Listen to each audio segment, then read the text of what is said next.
we are doing a special series for FAN EXPO Chicago where we're talking about secret origins, your origin story. How did you get into the world of comics? And just, I'd love to just start there of how did you find yourself working in this wonderful world? So I'll take it all the way back. My introduction to comics actually came via Street Fighter versus X-Men. I played Storm all the time, Typhoon. This was at the laundromat, so I'm pretty sure whoever the owner was probably sick of me being there because of that. But it was realizing these characters were on TV shows that came on after school on Fox Kids, and I started watching X-Men, the animated series. But the very first comic that I read was Avengers 361 or 371, one of the two. And there's a throuple going on between Crystal, Black Knight, and Cersei.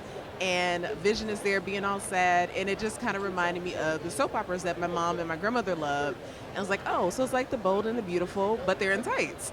This is fun. I like it. So from there, went to Archie, and then I just read comics for fun, and it was never anything that I thought that I could do because I didn't see any other black women writing comics or let alone drawing them because I didn't learn about Jackie Orms until later. So I went a completely different career. I was a research scientist, electron microscopist for 7 years before stepping into comics. So before doing that, I blogged, podcast, wrote articles for Sci-Fi Wire, Nerdist, places like that, Den of Geek. And then finally I started making my own comics, Parenthood Activate, teamed up with a brilliant artist named Sarah Macklin, and it was just kind of off to the races. I did Living Heroes, which I kickstarted with artist Aaron O'Neill Jones, Living Single meets Marvel. And it just kind of took off. But funny enough, the thing that got me into comics was a article that I wrote that was the most unserious thing I ever wrote, and it was the best butts in Marvel. And editor Sarah Brunstead read it and enjoyed it, and was like, hey, do you want to do Marvel Voices Legacy? And I did, and wrote a Monica Rambeau story. Next thing I knew, I was doing Nubia. So a very weird role, but I'm learning that that seems to be almost everyone's experience getting into comics. We've definitely heard a lot of interesting stories this weekend, but you get to explore the Wonder Woman mythos and expand Nubia's story. Yeah. Can you talk about crafting her most recent arcs? Because I really think that it's been interesting to see her perspective with everything that's happening in the world of DC. So I just love to hear a little bit behind the scenes on that in particular. Absolutely.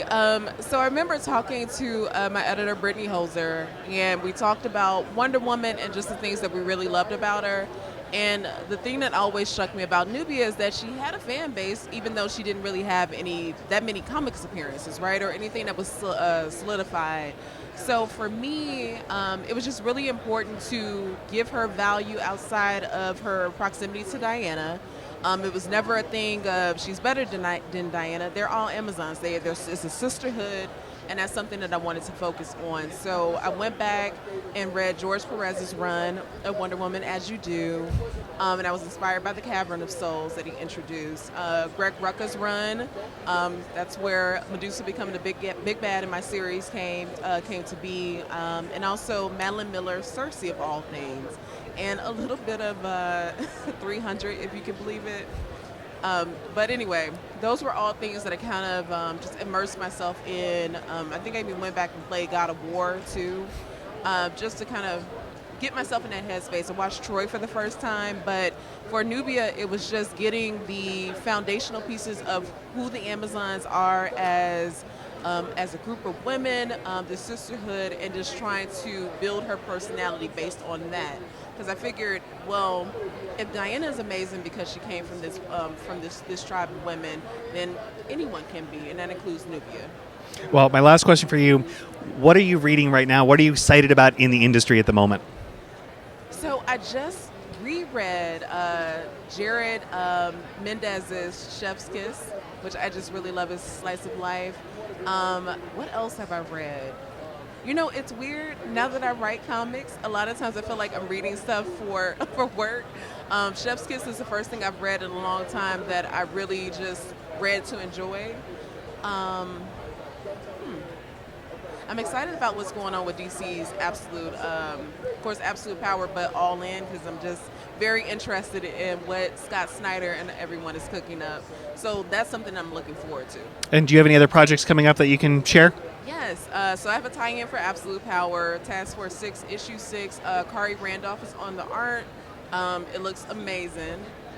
There's a Sesame Street comic that I have that comes out September 25th, and I'm really excited about. I wrote about Bert and Ernie in lessons in giving away things so you can free up space. So that was really cathartic to write.